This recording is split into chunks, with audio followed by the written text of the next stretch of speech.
Okay, Steve, let me get this straight. You were addicted to crack, heroin. You guys came from substance abuse in your family. Yeah. You overcame addiction. You eventually married your longtime girlfriend. And everything seemed like it was perfect. Perfect family. You're going to live the life of your dreams. You did a screening in February, was it? Yeah. And it showed nothing. And then within the last few weeks, you were given 12 to 16 months to live from stage 4 metastatic cancer. Is that correct? Yeah. You got to be kidding me. No. It's a dirty truth with Deante Young. Hit a main course, get an entree done. Pull up on the gang, all the fly day ones. Tune in, come and see what Deante done. It's a dirty truth with Deante Young. Hit a main course, get an entree done. Pull up on the gang, all the fly day ones. Tune in, come and see what Deante done. Like, just vibe with it. I went into the hospital thinking I had a kidney stone. I never had a kidney stone, but it kind of, people describe it.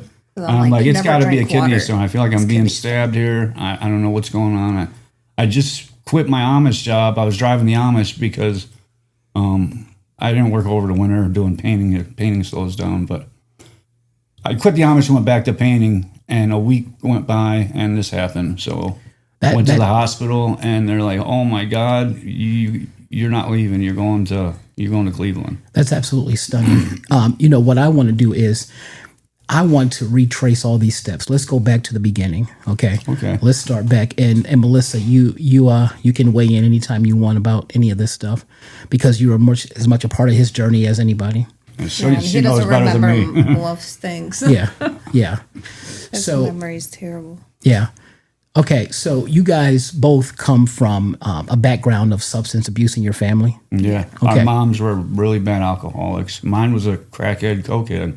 Okay. She passed at 55. Yeah.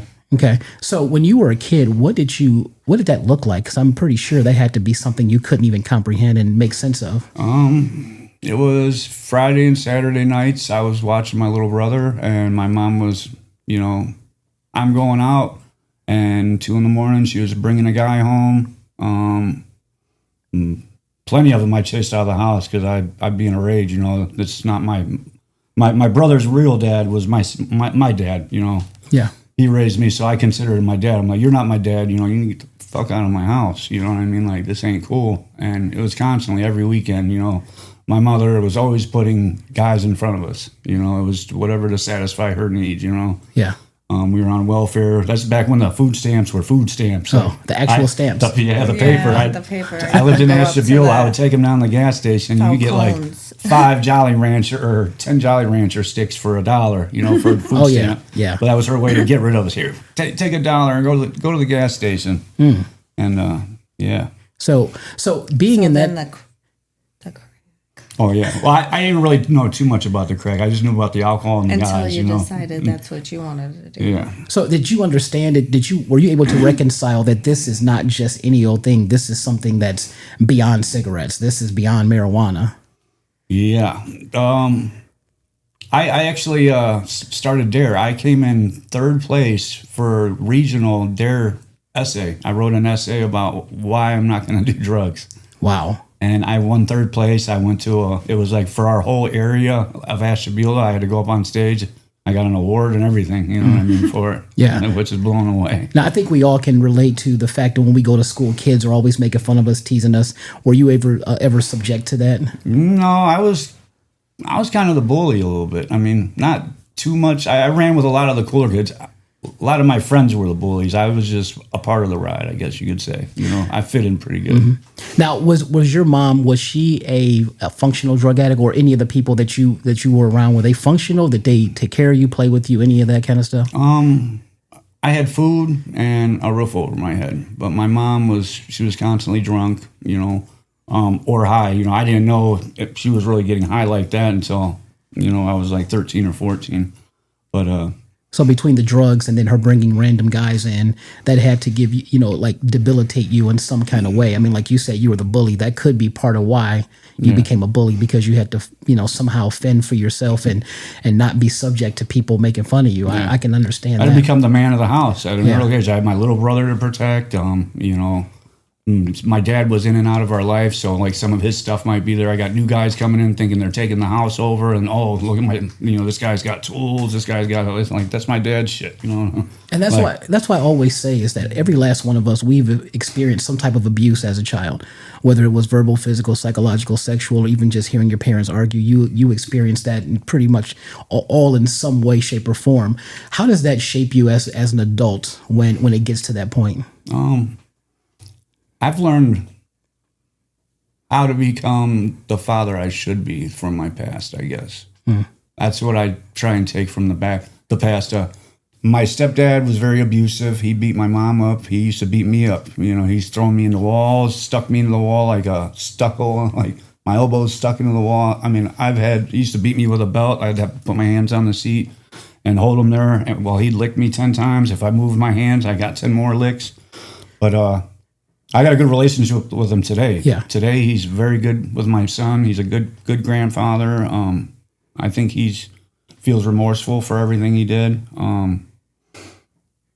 And that's exactly why we talk about the dirty truth being, turning your trash into treasure. Yeah. So you were subjected to all of that violence, emotional, physical trauma, all these types of things.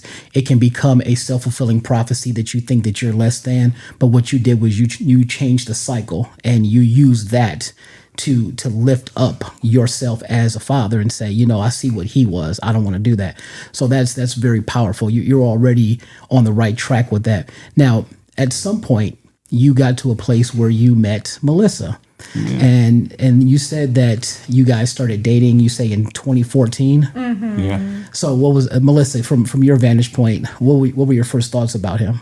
Well, like I said, I met him, was it about bowling alley when we were young? It was Scores. Yeah, Scores. Scores, I met him when I was 15, but he was older then.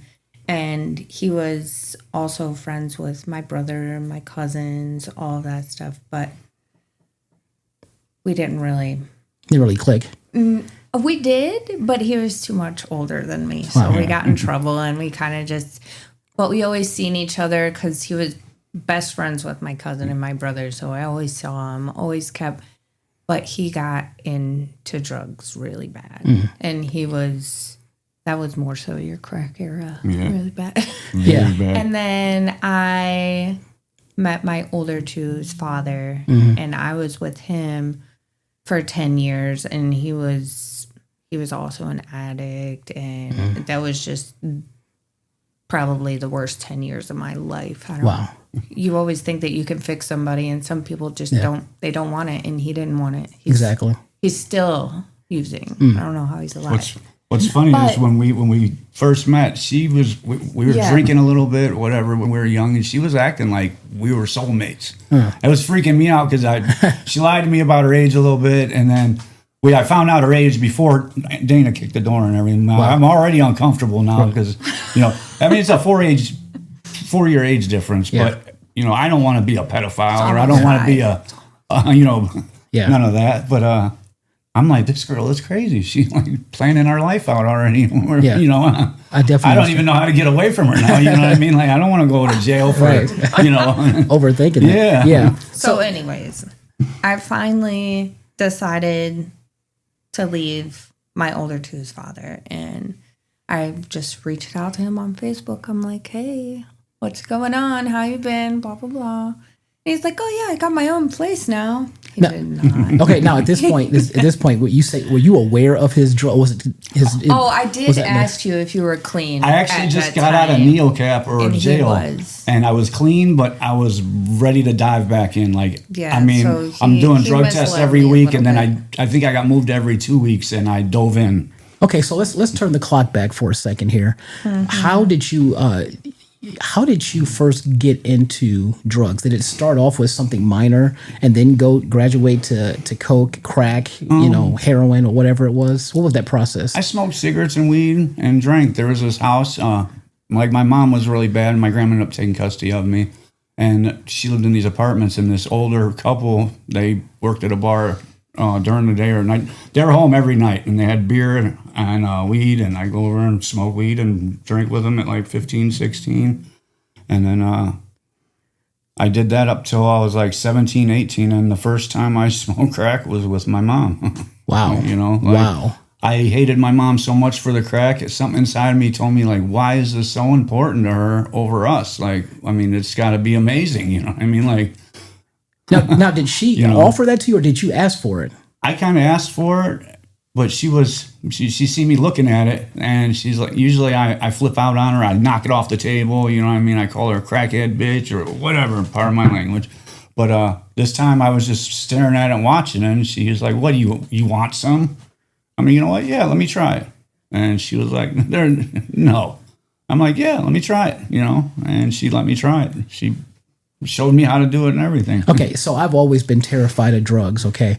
My question is, did you have any fear, or was it just, like you said, oh, this must be very important if you're treating it better than us? Yeah. So that's why you didn't have any fear of it? No. And plus, maybe it was a way for me to bond with my mom, I guess, you know, because we didn't bond any other way, you know. Maybe this would be a way we could connect, I guess. And now, was it an instant, just addiction, or did you just... Instantly. Wow. Well, now, what is it that makes it so addicting?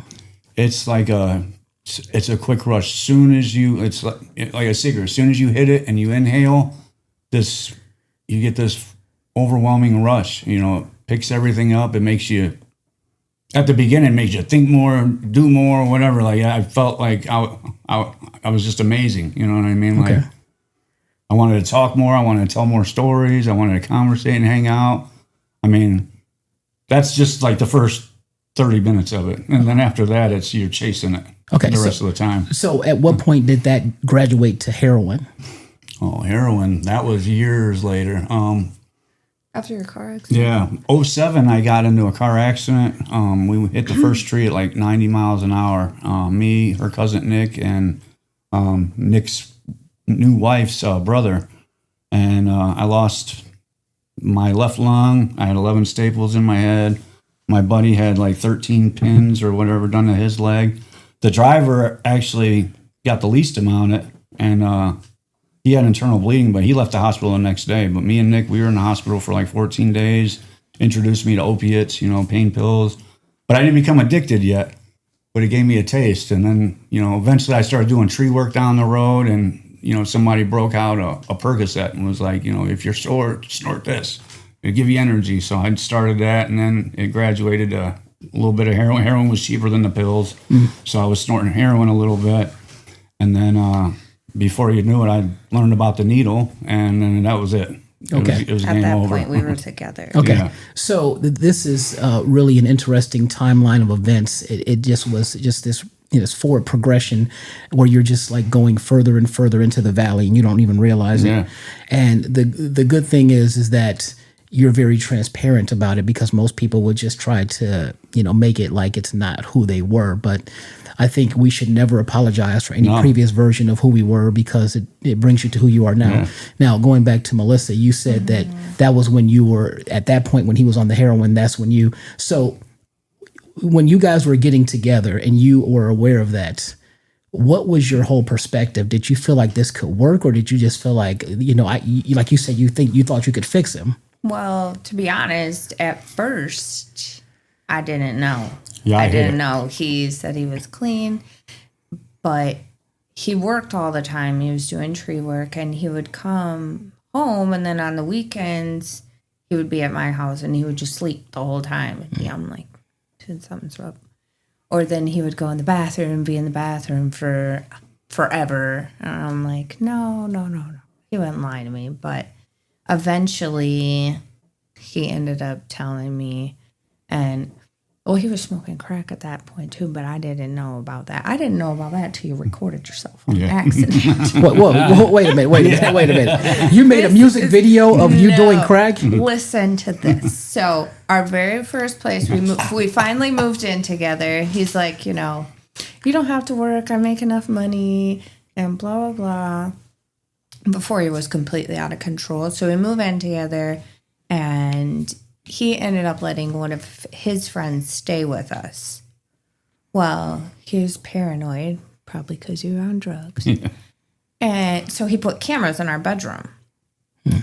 well to see if he was getting stolen from or whatever. Wow. So one day he's at work and I'm like, I'm just going to look at the camera. So I look at the camera and there he is on the bed smoking crack. While she's in the shower. Wow. I'm running and looking, listening to the bathroom, make sure the water's running, run back in, do another hit, run back out, listen to the bathroom. All the while recording himself. So it's that addictive. Yeah.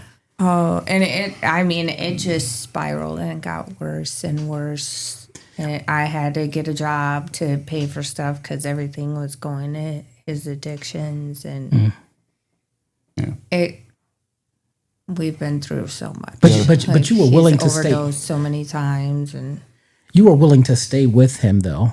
And what is that reason? He was always the difference between him and my previous relationship was my previous did not want to be sober.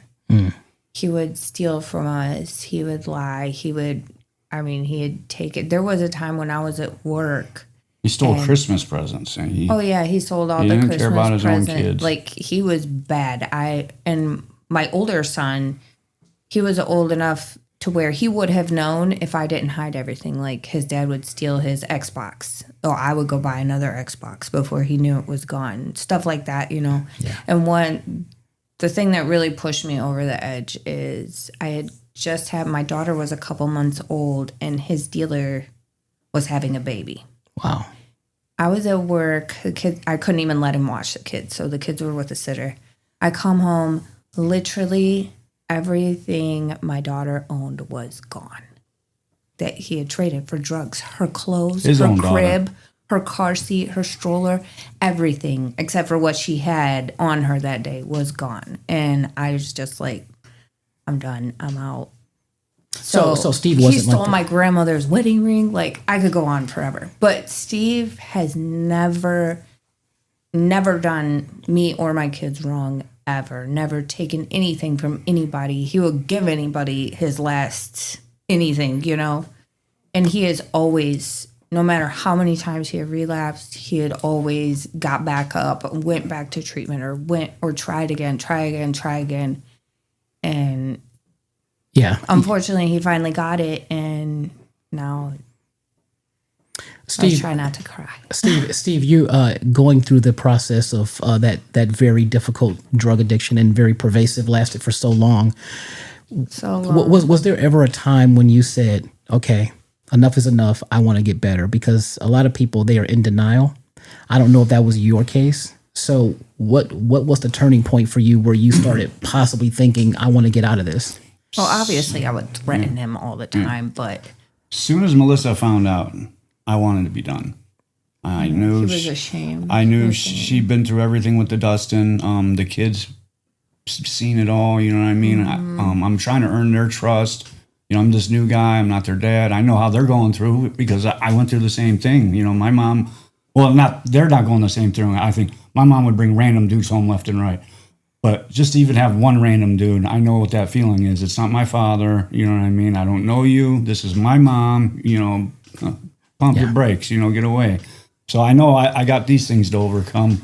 So I'm ashamed. You know, I'm really ashamed that I got to do these things. You know what I mean? Every time I try to stop, like a lot of them weekends I was sleeping at her house.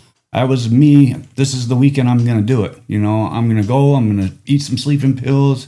I got enough dope to go to bed comfortably Friday, and I'm going to try and sweat it out all weekend, and then I should be ready to go back to work Monday. I might be a little sick, but by Monday I was still so sick.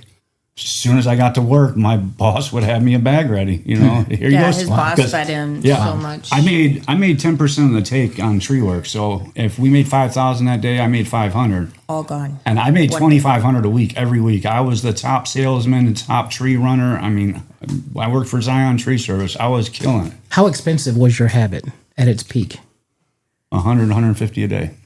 You know. Wow. 150 was a good day. 100 was a decent day. The crack. Oh yeah, with the crack, 500, 250, 300. I forgot about that. I would give her 250, and I would keep 250 of my 500 every day. Did you ever get? And then I would have to borrow some back sometimes. Melissa, did you ever get sucked into doing like the Bobby and Whitney thing? Nope, I would never. Yeah. And you know what the thing is like his boss was also an addict. He actually ended up passing too. But everybody that knew him assumed that I did it too. I'm like, how the hell you think we keep everything together? It's me. Like I would never, just for my, like, a lot of people, they grow up with abusive parents or parents that are addicts or whatever, and they follow that because that's their life. They either follow it or they go the opposite. I definitely went the opposite. Like my kids won't see me smoke. They won't see me drink. Like, I drink, but on occasion. And even if my kids see me with one, they're like, "What are you doing?" But I don't know what my point was. That's very interesting, Steve. What were all of the drugs? That was it. All the drugs that I've done. One time you got me. I did like a teensy tiny bit of coke, and I thought I was gonna have to call 911. Yeah. I felt so bad for that. It was some good coke. It was like the tiniest amount, and I was like, I'm having a heart attack. Yeah, I mean that's how I would be. I did when I was younger. I did weed. Mushrooms, acid, I did when I was younger. Alcohol, cocaine. I did all that before I was like Ecstasy. 19. Ecstasy. Crack, I started when I was 21. That's when 2021 I first started. I remember because it was like right before I turned 21 to get my license, or I could go to the bar and drink. And then heroin and meth was like 24, 25. You didn't even mention the meth. The meth was like meth was unheard of, but that's some scary stories there too. Is that what they call Molly? No, meth is like hillbilly cocaine. Meth. I'm glad that I'm ignorant. I'm glad I don't know what yeah, you don't want to know what that shit. The shit nowadays, it's making people crazy. Wow. Like crazy, hallucinate, paranoid, stay up for days. Yeah, we went through. I thought she was cheating on me left and right. I had tracking her. She was tracking my every move. I had my friends tracking her. Me. Like. So in addition to everything else, it brings anxiety and all that kind of stuff. Yeah. And you cannot really sleep. He actually has a friend going through it now that he's trying to. That's debilitating. At what point were you able to finally kick the habit? Jail.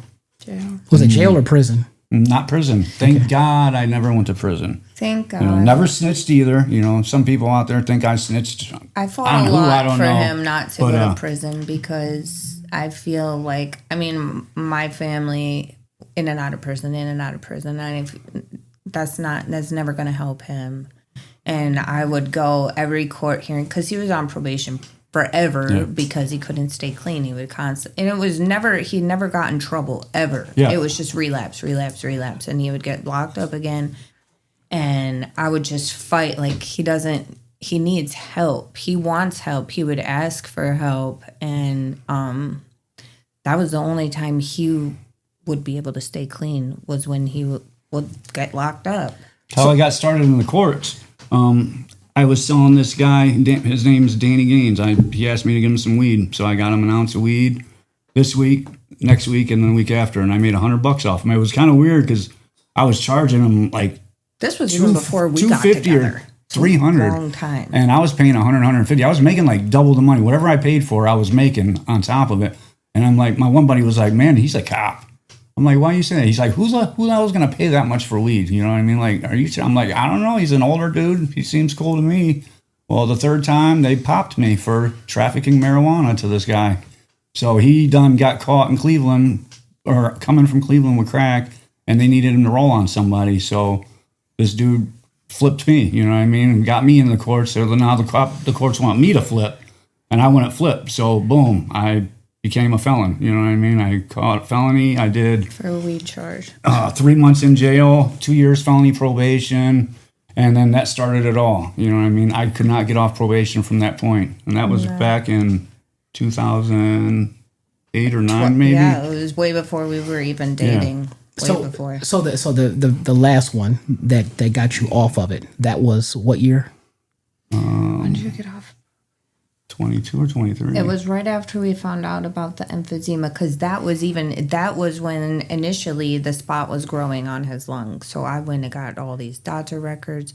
Well, what happened is he was on the meth and he was bad. Like I never wanted to leave him in my whole life. And I never really wanted to leave him because he never treated me bad, but the meth was bad.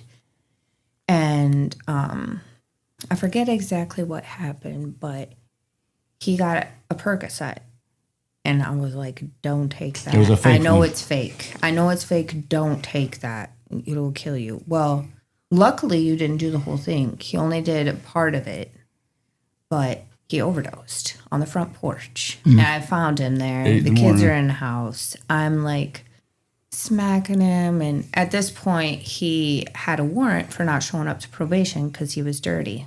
Well, I ended up having to call 911. And so from there, they took him into jail.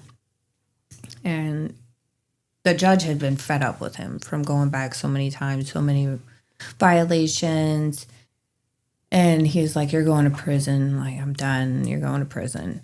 And so I was able to get like all this doctor stuff saying that, you know, he's really sick. And they ended up sending him to NeoCap where he finally got some help. And he's been clean ever since then. I just love the fact that you just stood by his side. I mean, you knew, because you knew who he was I know at his who core. he was. I've known him for, since I was 15. I know what kind of person he is. You were ever able to separate the demon from the man, And he's never like, even we've been together 11 years now, he's never called me names, like we don't, the only fights we ever had was from addiction or, the drug use, but doesn't lie, he doesn't steal, he doesn't, me or the kids never been treated wrong. She's my queen.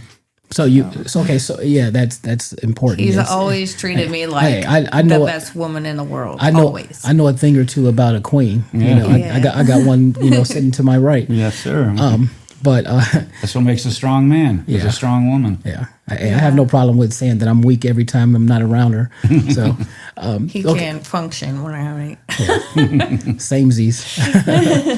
So you're saying this was like 22 or 23 where you finally just kicked the habit? I was done. Yeah. I actually I'm like, dude, I can't do it anymore because the kids, and he would be gone for. I mean, this last time he was gone for. Were we gone for 11 months? Yeah. Yeah, the last. Oh, you were locked up for 11 months. Yeah. And that was for the drug charge. Yeah, it was a probation violation for the charge. You know what I mean, for pissing dirty. My last time locked up, I overdosed and I went to the hospital and I got out. They didn't give me that time, and I went you and told got on yourself. Yeah. That's why you had the warrant, though, because you told on yourself. Holy smokes. I told the cop, and I told the cop, I told my probation, I said, I'm not coming in, I'm dirty. I'm like, I'm going to see a Suboxone doctor, I'm going to get clean, blah, blah. And I did. I went and got put on Suboxone. I hid out for 3 months with my son every day, at the house. I ended up getting a marijuana card so I could legally smoke weed. And I just stayed at home with my son until the cops kicked my door in one morning. You know what I mean? And said they're here to pick me up for the warrant. And my probation officer, Kim Randallson, she really had my back. She wasn't happy. She was really disappointed in me. You're a good person. But she was like my mom almost. I mean, sweetest lady in the world. I love you, Kim. Even his mom passed when he was locked up, and they wouldn't let him come out or nothing. And I had to deal with all of that by myself. It was just, we've definitely been through a lot. But she ended up getting me. I had 2.5 years left over my head, and they put a new judge in. So I'm nervous because I had Lucci, and I knew I was going to prison if I had Lucci. But they brought this new judge in, and I told Kim everything going on, and we just found cancer in my lung, or I had COPD. We didn't know it was cancer yet. No. I had COPD really good, emphysema. He always and gets it wrong. I needed all these doctor's appointments coming up. Well, Kim gave me 45 days, 45 days, and she dropped my probation. She let me go home. That was in 23, and that was the last time I've ever been to court. I've been in anything to do with court. All right, so now we are at what you call the victory story, Melissa. The victory story meaning that you guys pretty much survived Steve's his addiction. She got what she worked so hard for. Yeah, he kicked it, and it was really the greatest time in the world. So, Steve, what were you feeling when you finally got over that and you realized that you guys were going to start living the life of your dreams? When I got out of jail from 45 days, thinking I was going to do 2 years off probation, everything. I was terrified. She was to be terrified honest. because she thought I was going to hit the street, running again. But I literally came straight home. I got right back on Suboxone. I didn't even need the Suboxone, but I was scared because the leash is off now. You know what I mean? I'm like, and I'm not dope sick no more because I've been in jail for 45 days. But I went right and put myself right back on Suboxone. I got the doctor rolling. I had my weed card, so I went and bought some weed, and I went straight back to work with her cousin Nick, and I was actually hopeful.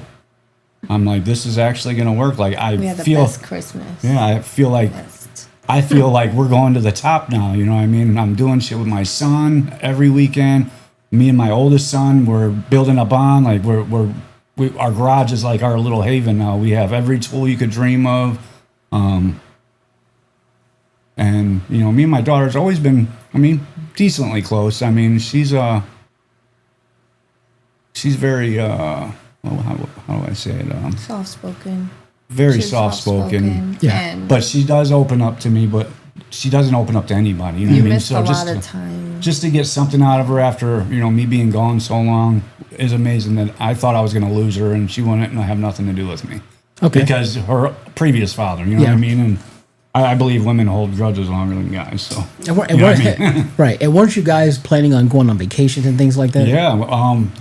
Everything started like we started talking about getting married, and her Uncle Dana offered us a spot. He was remodeling. You proposed. Yeah, Christmas. I proposed on Christmas. Wait, whoa! You proposed Christmas of 23. 24. 24. 24. No, Yeah. 23. It would have- Oh, no, it was 23. Yeah. Would have had to be. Yeah. Yeah, I proposed on Christmas. Because you got married June of 24. Yeah. And that was So that's amazing. the greatest day of my life. Yeah, and at that point, we're talking. You were about to go into your 10th year of being together when you proposed, because you were going into 2024. Yeah. So that this is like as good as it gets. Yeah. You are living It's in amazing. We bought them everything for Christmas. Yeah. that year. and everything is just going fantastic and all these great things. Now, when everything is going great, you always kind of have to worry and panic what's going on, what's going to happen, Now, you said that at the beginning of this year that you went to get a screening or something and it came back negative. Mm-hmm. Was that what it was? Yeah. Now, what was the screening for? Well, it was his lung that they had in January. They did the biopsy, and that's when they found that spot. And so in February, they did this scan. They did the radiation. They said there's nothing else. It's not going to spread. Yeah. It's not spreading cancer. They're Right. This was the doctor's exact words. I might even have a lawsuit. I got elk and elk on it. He says, I'm gonna go in there like a sniper, and I'm gonna hit it once, and it's gonna be gone. Perfect. You're never going to have Couple to months worry later, about it you're again. never gonna have to worry about it again. We're like, yes. So like I told you, we planned this cruise for the end of September. We're like, by then you're going to be golden. We can put all this behind us. We're fine. We're going to be okay. Everything's good. So we just didn't worry about it. The kids are happy. They're good. Kids are happy. All that. Yeah, Daughter's straight everything A's was doing great. it. My son's saving money, buying equipment left and right. We're talking about getting a tree business going, a landscaping business. I know a guy. That's the name of it. We're still building it. We just bought a dump truck and everything. Boy, he did. I'm so proud of him. Yeah. So then at some point the hammer just comes down. Yeah. When was this? Was this April, May? So this was April? Yeah, April 2025. Yeah. He had a stomach pain, and we had to see his pulmonologist. His pulmonologist was because in the beginning they wanted him to get a lung transplant because the emphysema is so bad. Because he was missing the one lung from before. And then emphysema is everywhere. So they wanted him to get a lung transplant, but he's not strong enough to do that. Anyways, we went to see the pulmonologist, and they talked about putting in these bronchial valves that will kind of help him breathe and stuff like that. And that day, he was having the stomach pain. And his doctor's like, well, it could be your gallbladder. You might want to go check it out. That next morning, my son had an appointment with our family doctor, so he went with, and she's like, "That's your liver. You need to go to the ER and get it looked at." So I'm like, "You got kidney stones because you don't drink water. All that damn milk." It's always yelling me about water. Right. So he ended up going to the ER by himself because I had the kids, and they were running CAT scans or whatever, and they had still told him that could be kidney stones. So I was like watching his my chart while he's at the hospital. I'm watching it. She found out about the cancer before me. Yeah. She literally texted me, tell you. "I'm coming right now." Yeah, I'm like, I'm coming right now. I'm like, "Whoa, what are you coming here for?" And then the doctor walks in and drops the bomb on me. What does the doctor say? Well, as soon as I got there right before the doctor even came in, because I read it and, it was like metastatic or something like that. But I knew, like, that's cancer talk. Metastatic. And I panicked. It was like 11 at night. I just raced up to the hospital, and I got in there before the doctor got in there. And Steve, what did the doctor say to you? Well, she walked in and she said, "Babe, you have cancer." And I'm like, "What do you mean I got cancer?" And then the doctor walked in and he said, pretty much, she's got bad news. They found a large mass of some cancerous large mass in my liver and other spots in the liver. And they want to do more tests. They need to take me right out to the Cleveland Clinic now. They want to take me to the cancer place or whatever. Maybe it wasn't the cancer place. It was the next day. The Taussig They cancer. sent you No. They sent me home and they said that I needed to go call your uncle. I had to go back to the hospital to get a scan on my brain. That now they want to do a full body scan. They said they found it in my liver. It's metastatic or whatever. They need to do a full body search. So I have to come back up first thing in the morning. So then we went back up first thing in the morning and they did the CT scan of my brain and everything. And they really started freaking out then. They were like, "You're not going home." Because 2 of them are bleeding. Yeah, on my his brain. They were like, they said found it was 2 only massive. 2. There's like borderline operational. They were like 1 or 2 centimeters, and it was like a quarter of a centimeter small enough to where they don't have to operate on me. In that moment, what were you thinking? How do you wrap your mind around this? Do you have any memory of this, of how you felt? Overwhelming. I was just crying and crying. I felt like I couldn't breathe. You know what I mean? Like, we just went through cancer with everything with her aunt. And my aunt was like my mom. I've known other people. My buddy Andy, his dad just died from cancer. And, that word, that's something you don't win. I mean, and I didn't even really put the metastasizing and all that. Like, that's even worse, you know what I mean? But, just the word cancer. Did they tell you stage 4 from the beginning? No.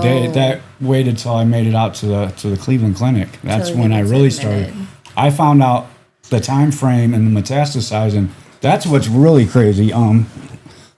After I found out I have stage 4 in my brain and my liver, or stage 2 in my lung, we're telling friends and family what's going on, and that I'm waiting another week to go talk to the doctor, and I want to find out what my time frame is a little bit. Family and friends are calling, crying, like they cannot believe I'm going through this, and like there's anything they can do, and I'm like, they're acting like I'm dead or I'm dying. So I start Googling the shit. I don't want to know. I've always been the type of person, like, I don't even want to go to the hospital and find out. If I'm going to die, I'm just going to die. You know what I mean? I don't want to put a time frame on it. I don't want to know. I want to enjoy my life to the fullest and not worry like I'm worrying now. But I had to look, and the internet told me 14, 16 months with 1 or 2 spots of that cancer on my brain and liver, and it's metastasizing. So I'm like, I got 12, 4, 1 or 2 on these numbers. Okay, so maybe your eye. My eye now. So you're hearing all this. You're obviously very much aware of the life you have. You have these beautiful children. You have this amazing wife. You've overcome like some of the most difficult things to overcome. You even survived your mom being the way she was. You are doing great in life. Are you thinking about all of this? Like, I don't want to lose all of these things at this moment. This is unfair. I don't feel like I have that much wrong with me. Is that what you're thinking? Are you thinking that in the moment, or what? What do you? It's literally everything, like everything going like this nonstop, and it's like I felt like it was a dream. You know, like I keep waiting to wake up. Yeah, not a dream, a nightmare. But I keep waiting to wake up. Like, I didn't really even get emotional until like the doctor told me straight to my face my time frame, and I didn't break down until I think this was Friday. Saturday night, I broke down by myself finally. I waited till she went to bed, and it felt good to cry. You know, it felt good to let it out. But you know, I to cried know all the way home hysterically. I'm gonna miss so much of my kids and stuff. My daughter getting married. You know, my oldest becoming successful. My youngest, his whole life. You know what I mean? Like. And I can't even tell him, you know what I mean? I can't say anything to him. I just have to let him believe everything's going to be okay, and that hurts me even more. So you told the kids that I told the two oldest. They don't know the full. Well, the younger kids don't know the full, but the older ones do. The two older know. My daughter and Dylan, they know the time frame. They know it's not set in stone. You know, I told them 2 years. Well, they're going to know now, but They're gonna watch it. It could still be 2 years. I'm fighting 10 years. You know what I mean? So, I'm fighting for 20. Yeah. Because you know, nothing is too hard for God. Yeah. And just like this came out of nowhere, guess what else can come out of nowhere? A miracle. Yeah. I sure hope so. But that's the hardest, you know what I mean? My youngest, you know what I mean? Like, okay, so how do you pick yourself up? You know, the doctor has just told you all this. You got some days to let it sink in. How do you pick yourself up off of the floor, you know, from a figurative standpoint? How do you do that? How do you try to go forward in life when you just had this bomb dropped on you? I feel like everything I've been through, I've overcame and I've conquered to a point. Now I feel like the Mona Lisa has been dropped in my lap and I have to fix it, you know what I mean, in 2 years. So I don't have time to lay down and die, you know what I mean? I have to find some way to help my wife provide for these kids down the road. Like I said, I already have Elk and Elk on the case, trying to see if there's anything they can do for the malpractice. I have a GoFundMe out, you know, to try and help get money. My daughter wants a Volkswagen Beetle. You know, my son wanted a Harley. I gave him my Harley. But, you know, my youngest wants a muscle car. She needs a house. You know, these are things that I need to accomplish before I go. So I don't have time to die. I don't have time to worry about that. See, what I'm hearing right now is nothing but leadership, and that's such an amazing thing that you're thinking in terms of that, in terms of your own well-being. You know why? Because your own well-being to you is that they are good, and that's something that I feel is so magical because of where you come from. You were not shown that level of consideration. You were actually shown the opposite. Yeah, that's what I wanted when I was a kid. Yeah. You know what I mean? And so that's what I mean. You've already become successful because you have changed the narrative, the story of this whole family going forward. And that is something to be applauded for. Yeah. Because these types of things are not even the slightest bit easy. No. And, you know, I don't even understand how you're able to just live in this space and not just, like I said last night, you know, just constantly punching the wall and just hurting yourself and all of that kind of thing. You even, you know, show us your stomach again. You said that it's now what exactly it's swollen because of the liver. The liver right here. So and it's hard, like you can see it's hard. They're gonna go in here. There's a spot over here I don't too. know why they have a spot over there. And I don't know if there's one over here. Unless there's something else they're not telling us. Yeah, there's a spot. Now, of course, by the time this airs, you know, you will have already undergone the gamma. Yeah, the gamma. I might be bald and everything by then. The gamma knife. Well, I've already done the gamma knife once. Okay, now his hair's already falling out from that. Like his pillow will be covered, and he already is balding. So everything. What all are you dealing with now as a result of this diagnosis? I got gamma knife done like 3 weeks ago. So this week starts everything. It goes Tuesday, my 40th birthday. Wow. What do At I the get? hospital all day. You're getting radiation. Radiation Tuesday. Wednesday is Wednesday is all chemo, yes, right? yes. And Thursday is chemo immunotherapy. Chemo immunotherapy. Then they give me a break Friday, Saturday, and Sunday, and then Monday I go back for another 3-hour round of gamma knifing to my head. And the chemo, I think, is 6 hours. Yeah. So this is actually it's going to be a lot. You know what I mean? Like I'm worried. Like I'm trying not to worry, but like what's going to go through with my body? I got a half a lung. I have a problem breathing, COPD, and I'm about to have some serious adjustments done to my body. You know, like some serious work is being done to me this week. You know, like hopefully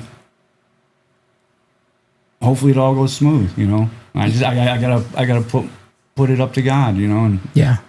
And Melissa, what is life like from day to day, being in this situation together? I hate it. Like you know. I mean, I don't. The morning you wake up, it's not fair. Like I wake literally.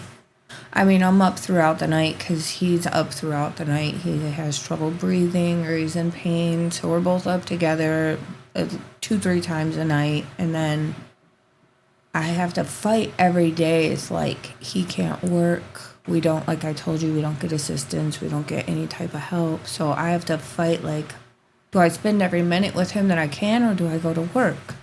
You know, and then I have to go to work and he'll tell me he's in pain or he's having trouble and then I'll leave work. It's a battle. And then when I'm away from him in my own space, in my own, you know, in my car or whatever, I'm just crying because it's not fair. Like we were supposed to just be building our lives and we were going to try to buy a house next year and just do everything that we always wanted to do our whole, you know, because we're going on cruises and stuff. So we much got a cruise plan this year. We did a cruise on our honeymoon. Him being a drug addict, and I've already watched him die so many times and was able to bring him back. Yeah. Like I always had Narcan and I would, you know, it's not fair. It's heartbreaking. And then like I think like look at my little guy's face and he'll be like, why can't daddy play? Like I want to cut the grass, I want to do this and that, and I'll be like, so I'm trying to do all that stuff that he wants to do, and I'm just, it's like, I don't know. No time to breathe. I don't know how she does it. No time to breathe. The only thing that I know for sure is that you have to talk to God, and when you talk to God, be as honest as you can because, you know, God made you, so he knows how you work. He knows how you operate. Mm-hmm. And that is where you will have any chance of having any kind of peace is by talking to God. I get that. I do that. But as I kind of said last night, I don't mean to sound like anti-Semitic or something. I don't know. But at the same time, I'm like, why? You know, why? Literally, we struggled our entire lives. We fought our entire lives for this. It's to okay. Be happy. It's like, okay. I keep trying to find a reason. It's maybe okay to be maybe angry. it's to get my story out there and help other people, scared, or you know, I don't know. Maybe and you gotta believe there's a plan.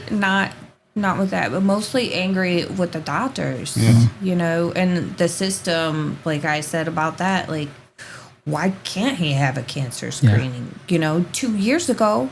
They would have found it 2 years ago. It probably wouldn't have spread like it had spread. It probably, like, maybe it was growing and growing in that one spot, but the cancer cells were going throughout his body over those 2 years. Who knows? But they denied him scans. They denied him biopsies. Like, it's not fair. That's like somebody's life, you know? Steve, I think you had a great point when you said that, you know, God is probably just using you. God always uses us to get the glory. And I think that what you were saying about he's probably using you to get your story out there and help other people. Of course, this is going to do that. That's one of the most important things about all this. That doesn't mean that we are not going to still be fighting for you and for your survival because you are worth it, of course. And you still have to, in my opinion, you have a lot left to do here. A lot I'm not giving up by any means. That's what he feels like. He has so much he's got to do. I can't even and sleep I'm at like, night. slow down. I lay there and think, how down. can I make something good out of all this negativeness? Like, there's got to be some positiveness out of this. And I'm not going to stop until I find it, you know. And that's the good thing about just the way that you've always been, because no matter what, like you said, you were able to function while you were doing drugs. You were able to do things. So you have this tenacity, you have this strength, you have this intestinal fortitude that a lot of people don't have. And so I think never been a sit down and let it happen. Yeah. Anybody in the world knows me back when I was in my Zion days. Steve-O. Steve-O was the man. Yeah. He still is the man. I can already feel your spirit. You know, when you walked in, I mean, I probably grabbed you too hard, but I'm just thinking, oh, this my homie right here. Like, did I hurt you? You know, I know. I was just he's like, so oh wow. smaller than me now. Yeah. I mean, I'm sorry. It's crazy. My legs man. are big. But you know, we're not going to let this be a tragedy. We're going to let it be a triumph. That's what we're going to do. And it all is, as you know, it's all about in the way you look at things, how you handle things. Now, of course, it's easy for someone else to say. I tell you right now, I would not be able to be as strong as you are. I would not be. I'm just being honest with you, because especially when you have like this great stuff going. I was just telling her, I said, man, the idea of me having to say, hey, go and find somebody, and you know, when I'm gone, like, I can't even bear to think of that. And like I said, that's a whole different kind of strength. That's beyond weightlifting strength. That's way beyond that. And I just salute you, because you are if everybody was like you, I think people would think cancer was no big deal.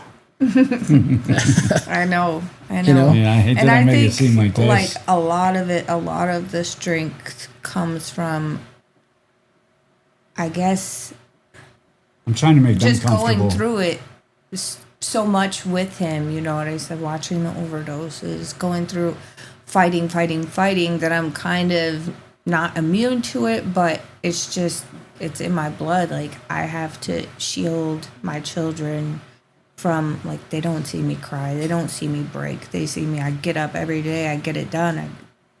I don't have a choice. Like, the girls that work for me are like, I don't know how you don't just lay there and give up. Like, Yeah. I can't. If I don't come in, my kids don't eat. Now, I know you guys were talking about just all the pain and suffering that's been going on, both emotionally and physically. I do want to let you know that it's okay to be angry or frustrated with God, because even my pastor, he just went through, you know, Wayne Dawson, he just went through cancer. And, you know, he was talking about, he always say, why me, God? Why me? And then he says, well, why not me? But it's okay to get angry with God. It's okay to get angry with the doctors. And quite frankly, I'm angry with them too, because, you know, this possibly could have been prevented. And even it could have been. and even if it couldn't, you know, you still want to blame somebody for something that's this calamitous, you know. I really think it could. I just think it's really awful. So the things that you're dealing with right now, probably a lot of emotional anguish because of all the things that you realize you can't do. You talked about how you can't even ride your Harley anymore. No. You talked about all these other things. And you know, what type of energy, if you can have any energy around you right now, what type of energy would that be from people? Just positiveness. I'm kind of done trying to be sad. You know what I mean? Or too emotional over it. I just positiveness. Lots of positiveness. Yeah. Strength. Really strength.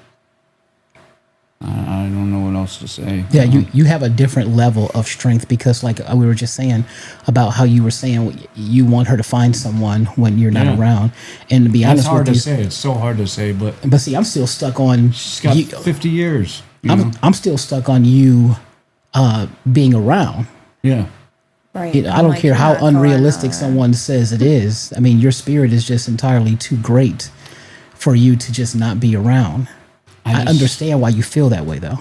When the doctor told me that, you know, like, he's somebody with half the amount of cancer that you have with successful, that's what scares me. With successful treatment, and it takes, you'll have 14 to 18 months. You know, and this is one of the best doctors in. It keeps changing every time because his brain. It's always a different whatever number. it is, like whatever the time frame. 12 to 14. I remember it's burned into my brain. What is the official? Months. What is 12 to 14 months. 12 to 14 months. I keep trying to kick it up to 18. He'll be like 18, 24. I'm let's just stick with 18. It sounds better. You know, it's closer to the 2. Yeah. And that's with if the treatment is successful.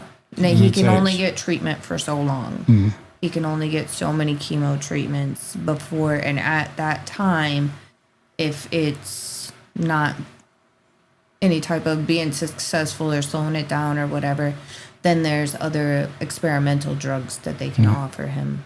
Yeah. Which they could have offered him in the beginning, but those aren't guaranteed to help, and he could have only done that, not chemo. He wouldn't have been able to get chemo and the experimental drugs at the same time. That's another thing. Like all my friends, like people ivermectin, ivermectin, whatever that horse stuff. Ivermectin. Horse parasite. They keep telling me, do this. It's all over the Joe Rogan Experience. There, people are killing cancer with it, and blah blah.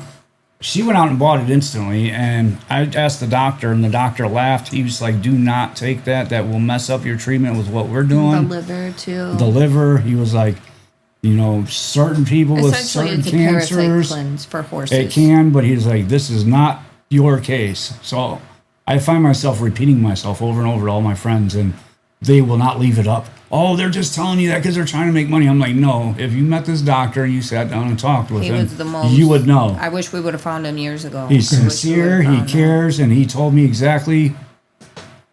Cut clean and dry. We do have it, because I'm like, if this isn't working, then we might as well try it. Because what do we have to lose? But that would be after all this. You know what I mean? I'm gonna do what this doctor says because he's definitely he's earned my trust. You know what I mean? Yeah.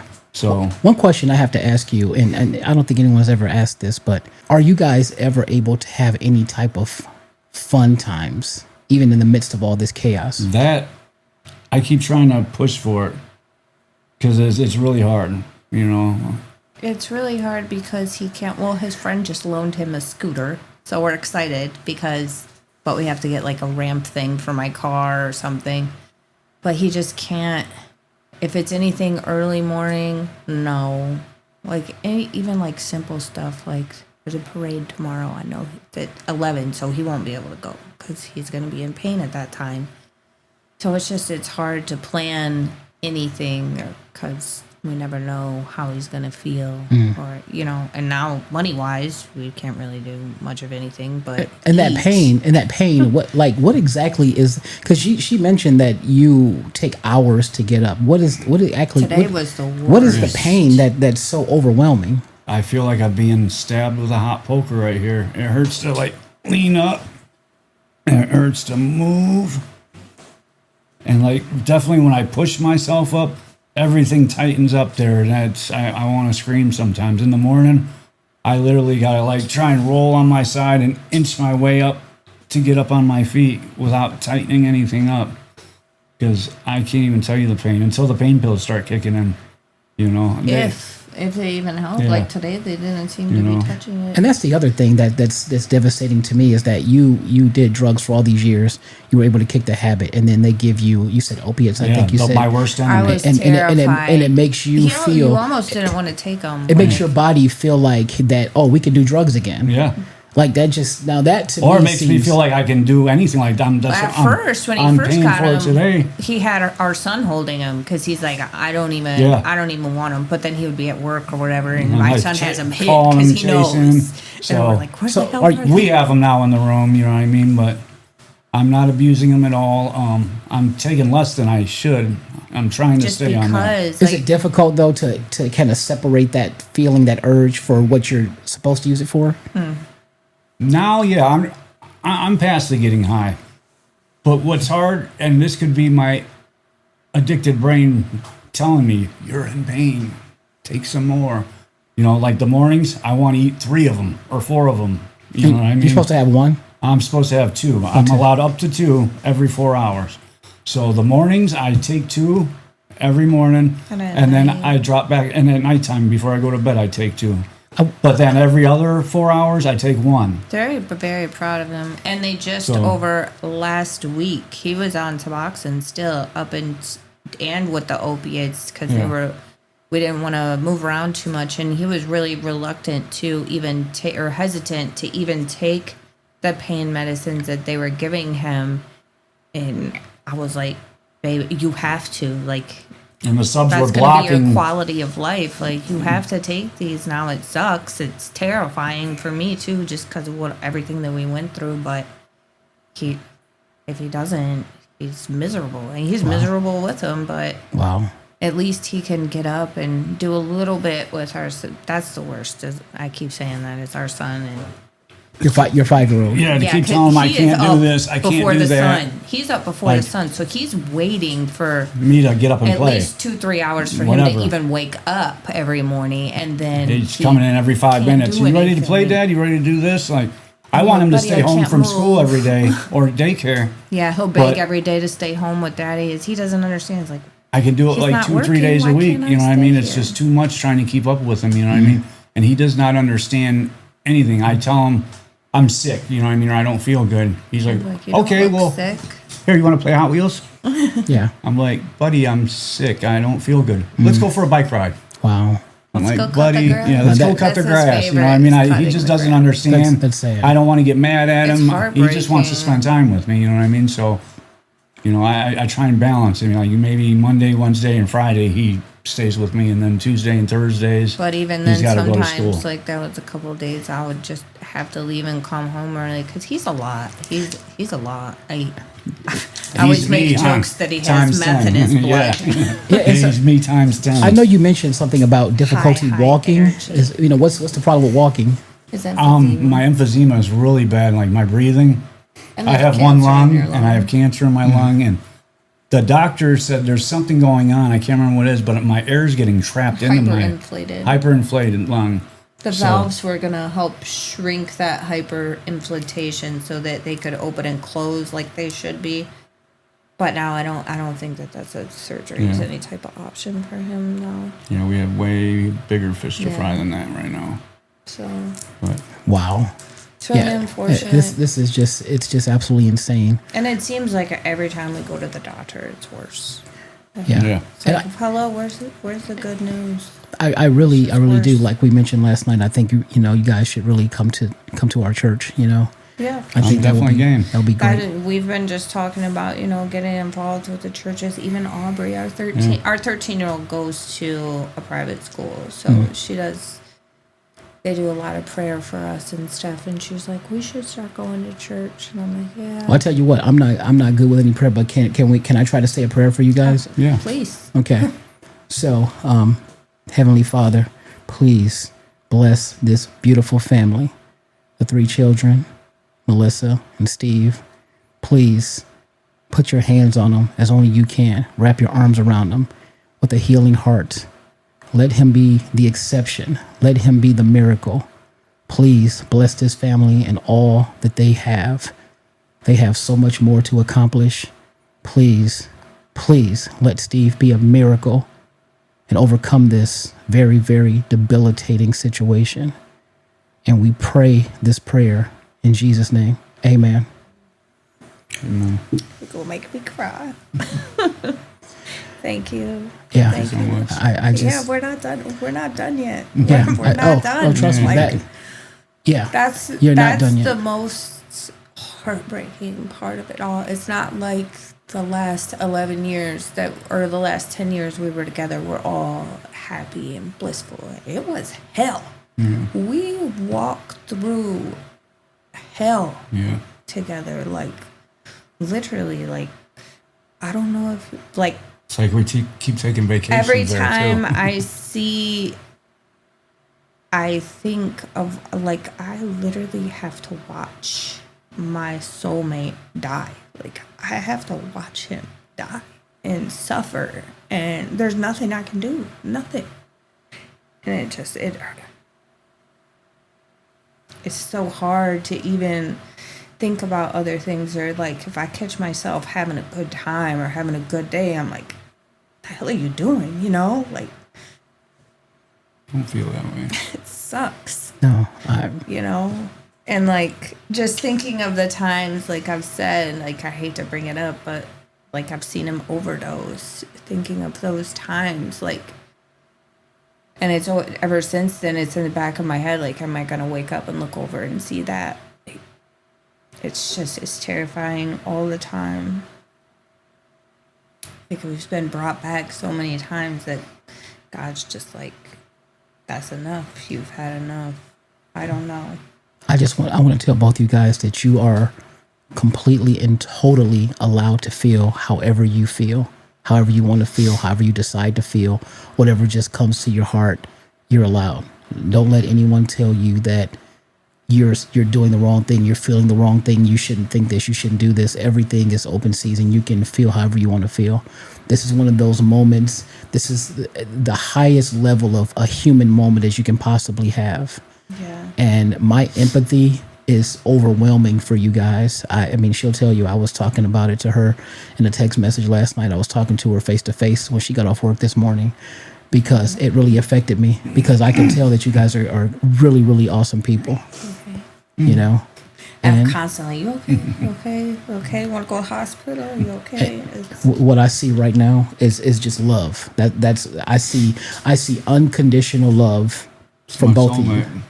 Yeah. And, you know, like I was telling you last night, I'm extra sensitive to this now because of my soulmate, that, you know, it makes me emotional, and I'm never be afraid to show emotion in public. Mm-hmm. That's the strongest thing you can do by far. Yeah. And the fact that you are so transparent, so honest, so forthcoming, and also you're grateful. You said something really important just now. You said, I'm done being sad. Yeah. That's powerful. I tell you right now, I'm not done being sad about this. Every day. You know? So but I try to move past the best that I can, but then like I said, I catch myself doing things like most of the day today, he tried to get up. He was up for a while doing some stuff, but then he was back down, and I'm outside like trying to work in the yard and doing dinner and just doing like normal stuff, and then you stop and you think like, what's more important? I should just be in there just sitting next to, just being with him. Like, it's just so hard. And then like we have our 5-year-old who wants to go for bike rides and play and stuff, and it's hard. It's a hard thing. Yeah, I don't know if you realize this, but you guys are actually a very young family. Yeah, that's the hardest. Yeah. Yeah, we just started. We're supposed to grow everything old was together, falling together, and it fell apart. I said, buy a house. It's like we put the last puzzle piece in, and somebody came over and kicked the table over. Yeah. Well, I'm telling you right now, me and my phenomenal wife, we have officially adopted you as our cousins. Okay. So that's what we have done. It's official now. So when I say my cousin Melissa, somebody's going to be like, "What? I didn't see her in the photo albums." I'll be like, "Listen, they're coming." Yeah, they're coming out.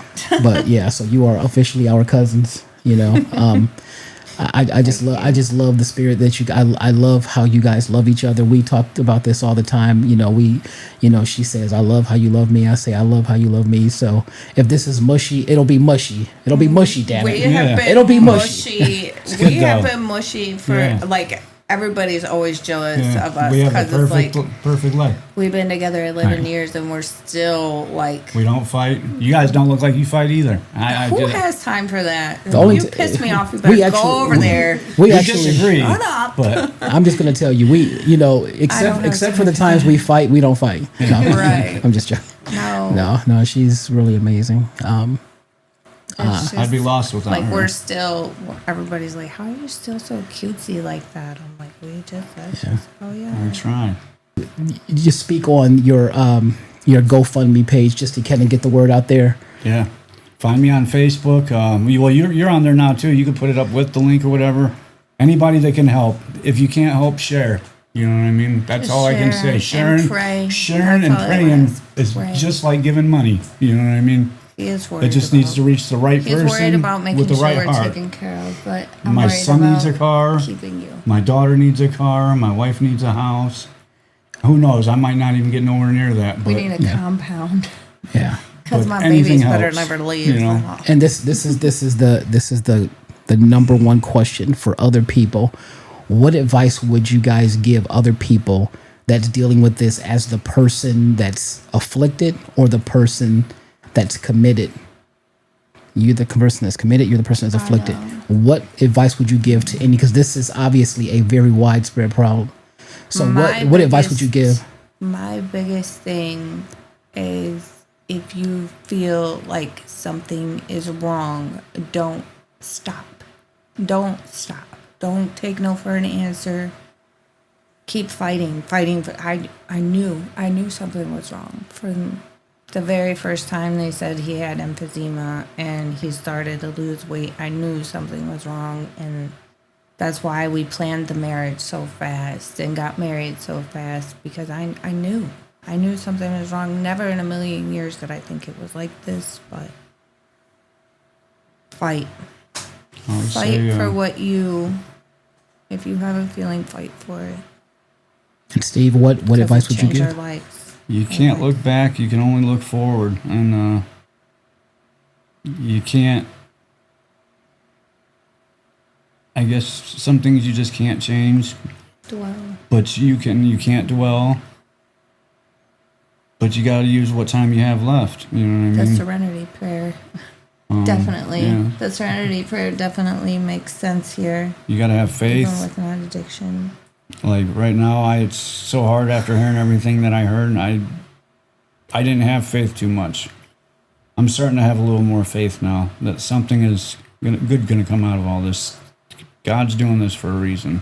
He, and I'm assuming I'm tough enough to deal with it. He sees I'm tough enough to do this, and hopefully this reaches somebody that helps somebody. Don't give up. You can't beat yourself up, and you can't rage out over stuff like this. What are you going to do with your time left? You know what I mean? That's the biggest thing right now. Make every minute count. I'm trying to build my son a business with tools and everything. He's going to be the man of the house. I'm trying to prepare him for what's to come. Like, all jokes aside, I do want her to find somebody eventually. I don't want her to be miserable for the rest of her life. I don't expect her to run out that year. Listen. It might take 5 years before she's comfortable, but I probably really take a expect breather, it. sleeping without the TV on.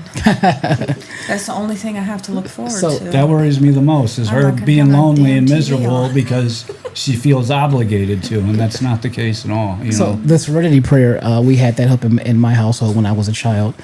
God grant me the serenity to accept the things I cannot change, the courage to change the things I can, and the wisdom to know the difference. If that's not a mic drop, I don't know what is. Boom. Yes, exactly. Awesome. Yes. Sauce.